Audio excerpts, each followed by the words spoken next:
Daniel Defense manufactured the rifle. Oasis Outback is the gun store that sold it. Can you explain to us what you believe could be a winning case against both of these entities? Yes, thank you, Lisa. Thank you for having me.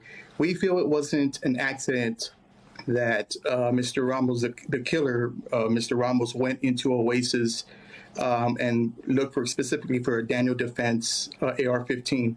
We feel we can be successful when we show the marketing tactics that Daniel Defense does for how they seem to try to get the younger, vulnerable, violent young men to purchase their rifles and their AR-15s in this case.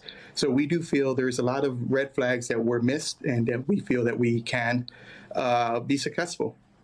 Here's the thing, I don't need to tell you this, which is that gun manufacturers ordinarily enjoy federal immunity from crimes committed with their weapons. How then do you bypass that? Well, we feel that the Federal Trade Commission Act was negligently, it wasn't used correctly, or it was the marketing tactics, let's put it this way, that they use looking for, I feel like the younger generation may be an exception to the immunity. And we'll take a good look and see what we can do. A similar lawsuit was filed by families impacted by the shooting at Sandy Hook Elementary. That's back in 2012. They successfully sued Remington. They won a $73 million settlement. I wonder what precedent that then sets for this case.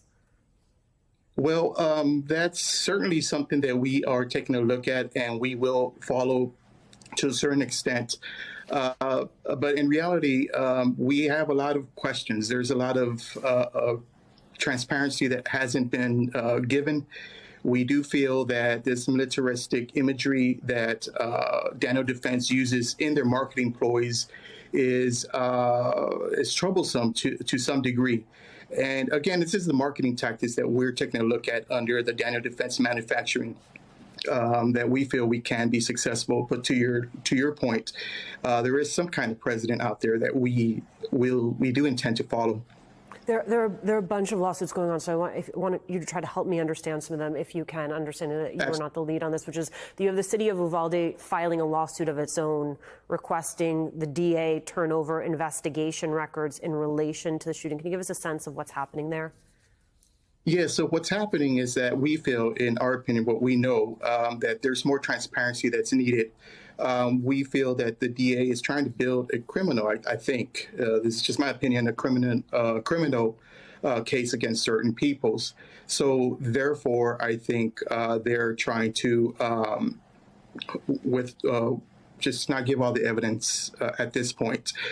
At the same time, we have politicians or lawmakers that want transparency. So it's a kind of a struggle back and forth between these two entities. From our perspective, we do want transparency, but at the same time, we do need to understand that there is some private moments out there that should remain private, such as maybe autopsies and things like that. Right. So that is a separate, smaller issue that's going on. And that's why you see all these different lawsuits. The truth is that there seems to be not as much accountability as we would like, not enough transparency as we would like. And the overall arching goal for us is justice for our clients. Just imagine taking your child to school and your child never comes home. So there's a lot of questions out there that we have from the municipalities that should protect our children, to the people that sell these guns, to the marketing of the guns that he used, things like that. All these things are important. And at the end of the day, it's about justice. It's about us trying to get these answers that we're not getting. Even the city, as you can see, and the county and the state of Texas are having issues, cross issues among themselves.